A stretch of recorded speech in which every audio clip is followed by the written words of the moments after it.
Boeing says it can no longer fly solo through a cascade of economic crises, including the 737 MAX debacle and a virtual ground stop of the aviation industry caused by coronavirus. Quote, "Our industry will need the government's support," CEO Dave Calhoun wrote in mid-April. Boeing is considering accepting billions of dollars of federal bailout money, but the company's critics say it should not have come to this. Boeing was one of those situations where we knew we had a problem. Maureen Tasic is a senior fellow at the American Economic Liberties Project, a nonprofit that fights against concentrated corporate power.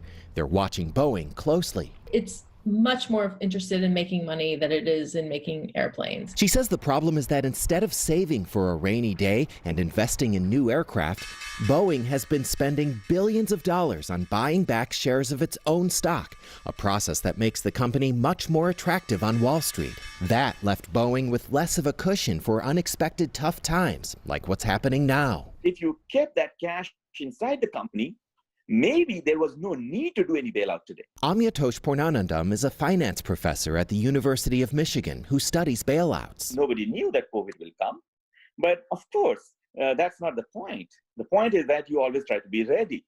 That should there be any economic shock, let's keep enough cash to weather that storm. He and Tasic are not opposed to Boeing seeking a federal bailout, but say if it does, there should be conditions like limits on executive pay, promises to keep workers employed, leadership changes, or the government getting a stake in the company. If you live by capitalism in good times and want government assistance in bad times, absolutely there is a problem. Big problem. We need to start really expecting more and demanding more of our private sector. Boeing CEO Dave Calhoun said in a March interview that if the government attaches too many conditions to its bailout money, Boeing would look elsewhere, like private sources. If they attach too many things to it, of course you take a different course. Washington's congressional delegation, concerned by those comments, then sent a letter to Boeing urging it to accept federal bailout money to safeguard thousands of jobs.